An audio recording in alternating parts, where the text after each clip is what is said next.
3 was too little. So we're like, well, what do we write about now? Because we didn't want to write about him actually being in his destination, so there had to be something in between, and we figured it out.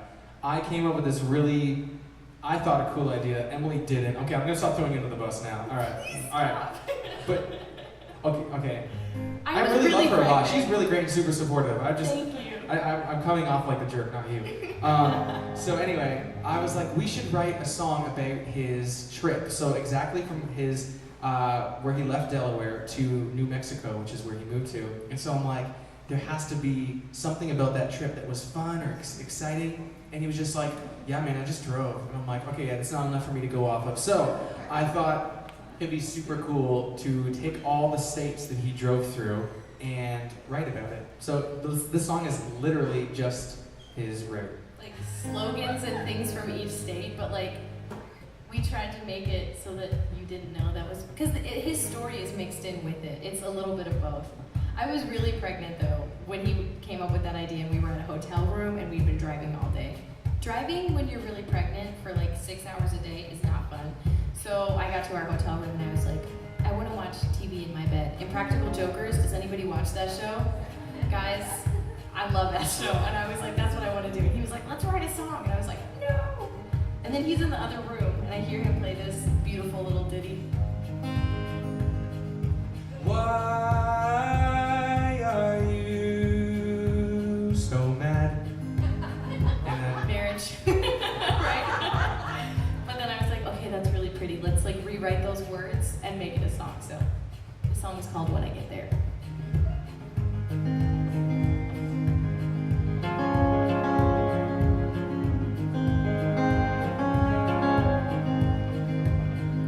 Smoky mountainside,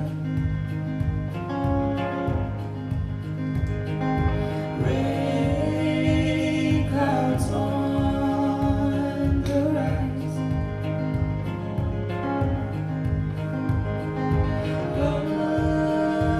Lovers passing by.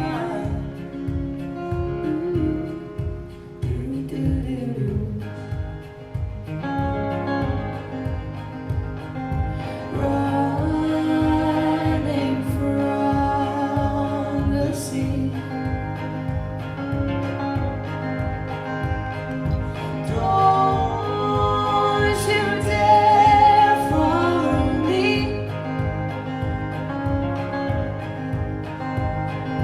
It's a natural thing.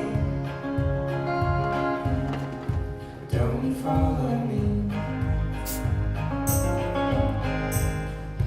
Now I'm chasing sunset, letting it tell me where to go.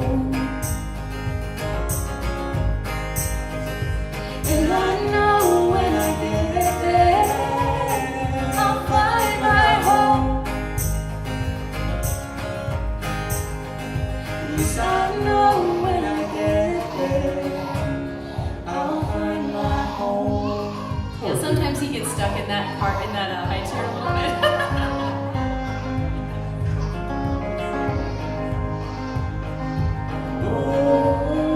Open land rushing by.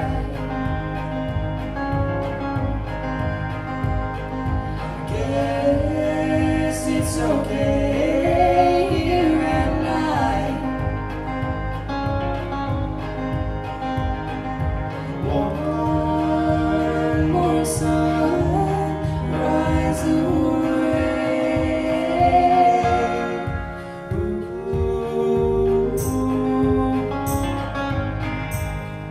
Now I'm chasing the sunset, letting it tell me where to go. And I know when I get there, I'll find my home. At least I know when I get there, I'll find my home.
That was probably my favorite. Yeah. And then this one's your favorite. This next one's my favorite. I never know what to say when people are clapping for you because you're like, oh, thank you, or thank you. I don't know what you say or how you say it. One of my favorite artists of all time, whenever he says thank you, he's always just like, after he's done playing, he's like, thanks. And he plays the next song, and that's all he does. I'm like, did he even say thank you? I don't even know. But he's really good, so I guess he can do things like that. Maybe that's how it works. Well, so the last part of the story, this is not the end of Brian's story because he is in fact still alive. This is just the end of this part of his story. It's about when he got to New Mexico, which is kind of bittersweet because even though he was really happy to leave behind the situation that he had been in because it was really terrible, he had to leave like everything behind. And like he has family that lives there and all sorts of stuff. And he was moving to a place where he knew one person, which that person ended up leaving so that he didn't know anybody. And yeah, it's just bittersweet starting over, I think. And so that's really what this is about. We say like she and her in the song because we're talking about the girl he had to leave, but I feel like it can apply to anything in anyone's life that they have to leave behind or whatever. That kind of came later. After we wrote the song and played it a few times, we were like, maybe this is profound and we didn't know it when we wrote it. And the song is called Old Friend. So yeah, the chorus is talking about him reconnecting with himself for like the first time. So that's his old friend, and also reconnecting with the Lord spiritually for the first time in a really long time. So the old friend is like a double meaning. That was also something that kind of came later after. We kind of like just wrote the song. We were like, this works, this sounds good together. And then we were like, this is what it means. Now that we've played it 50 times, we actually know what it's about.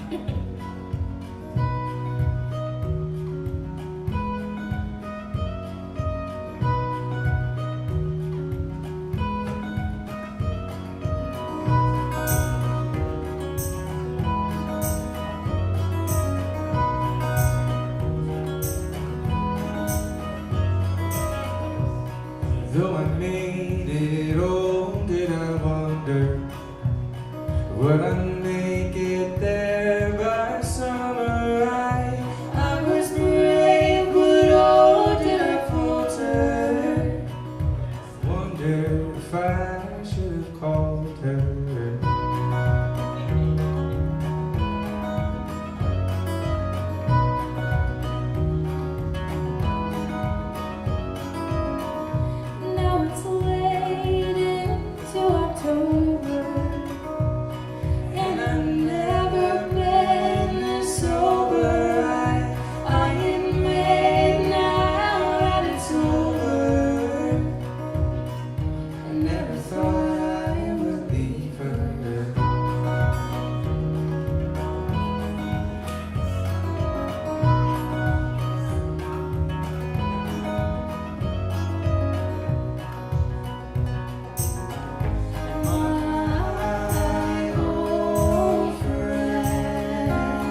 Anyway, sorry, we don't have a set list because that's boring.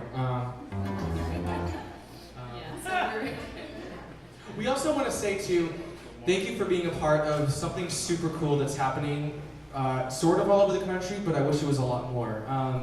These whole listening room environments, yeah, people come and listen to people that they know all the time, but to come to a place that you're kind of like rolling the dice and gambling, oh, I'm kind of hoping that they're good. Like, it's so incredible, and we're super thankful that this is these, food for our souls. Yes. This is like, when they talk about starving artists, it doesn't always mean because you're poor and you can't afford to eat. Sometimes it's like, in the soul, you know what I mean? You're an artist and you need to be fed artistically, and that's what this is, and it's like the greatest thing ever. Is he doing okay out there? Yeah. Okay, thank you. Are you guys doing okay out there? You guys don't need to be like hugged and burped or anything, right? You're okay? All right. Oh man. So, as I was saying before, we used to do 4-hour cover gigs in Florida, and one of our favorite bands to cover, like across the board, first album to last album, whatever, is the Beatles. We love them a lot. There's even a Netflix show for babies called Beat Bugs, and they play like Beatles songs, but they're like kids versions, so they don't put like the bad stuff in them. You know, like they cut out little parts of the songs, which is funny. But we have our son watch them because we're like, we want you to love the Beatles too. He's gonna be growing up singing like Michelle, sometimes he does this song too fast because he has ADHD. Anyways, here's a Beatles song.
Oh